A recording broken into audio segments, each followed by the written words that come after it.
Good morning. It's Hank, SixFourTrading. Today we have a lot going on. It's a big week this week. We're going to get Fed rate decision this week. We were getting CPI. They took that off the table, it looks like, on the same day. It's a big week this week.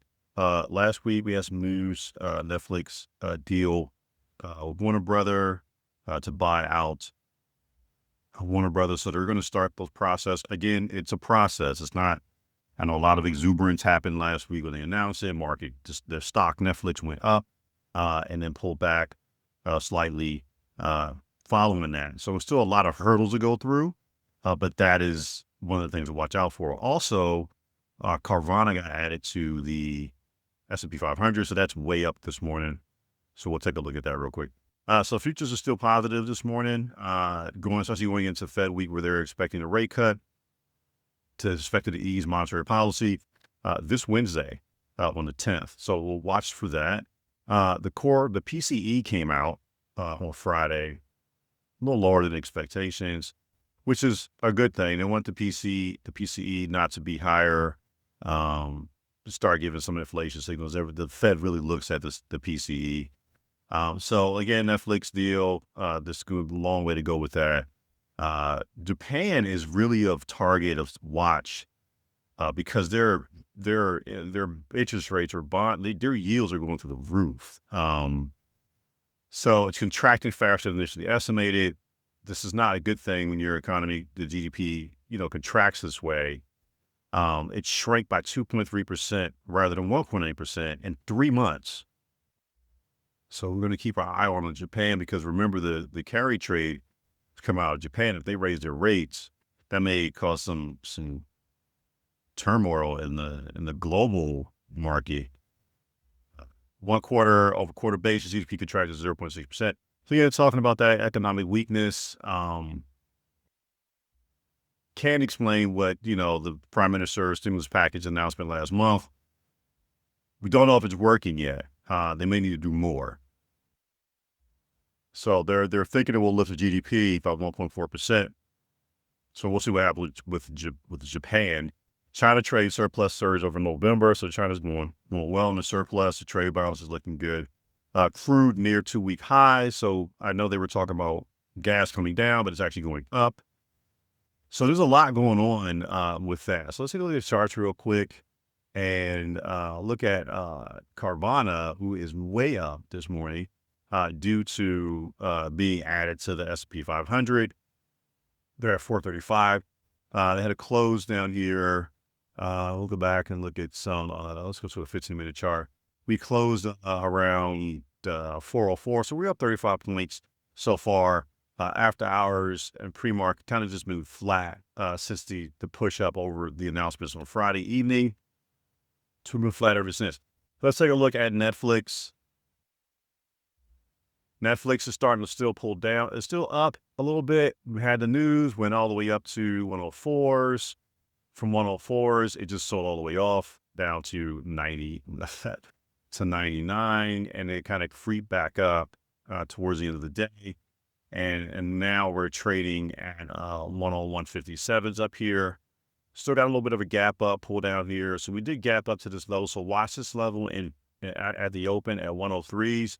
I'll be looking out to see if we go back and test that 103s or not. We're starting to move up here on a trend basis right here from 100s up to 101.64s. We're trending up, still holding that line. So we're looking for a break of that high, the pre-market high 103 on the day. If it does come down, we don't want it to break below that 100 level.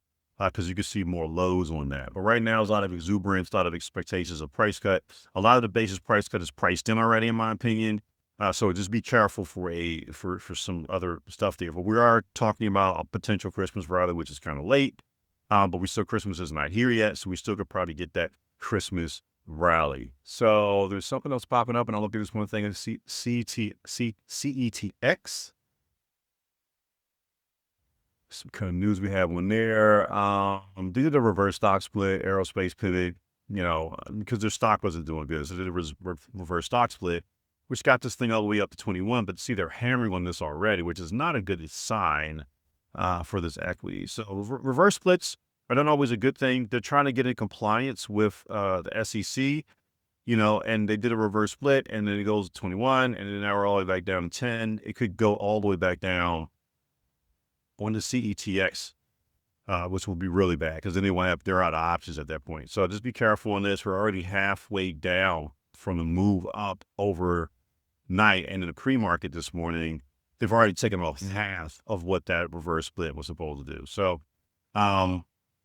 just keep your eye out on that. I don't know if this thing's going to push back up here or not, but it seems shorts are in control of this equity right now. All right, I'm Hank, SixFourTrading. We'll talk to you later. What's going on this week? So might be a lot of choppiness in the market due to the Fed rate decision that comes out on Wednesday. It looks like, what's a bit of economic calendar real quick again, because I want to look at that because I believe they are still not showing the CPI that they originally had on for that Wednesday. So we'll look at this week. Nothing going on today. Bill options today, so not much going on today. Tuesday, we have not much going on Tuesday either. Joe's job opening, stuff like that, Red Book. But Wednesday's the big one. Yeah, they pulled the CPI. It wasn't one here. But we have the 30. This is going to be big. The 7 a.m. The 30-year mortgage rate. It's going to be big. There's a lot of stuff going on Wednesday. Employment wages. I don't see much else. Since they took the CPI off. Which will, you got to be cautious about that too. So whatever decision they have, they're not doing it based on the CPI data that they really need. So it's interesting. Anywho, the rate decision again is going to be around 2 p.m. and then we have the Powell talking probably around 2:30 that day. So again, be careful. Not much going on in the news today. We got a couple of flyers today. Netflix, Carvana on watch. And NVIDIA, of course, always going to be on watch, see what it's doing. But other than that, it is Monday, December 8th. Have a great day. I'll talk to you later. Bye.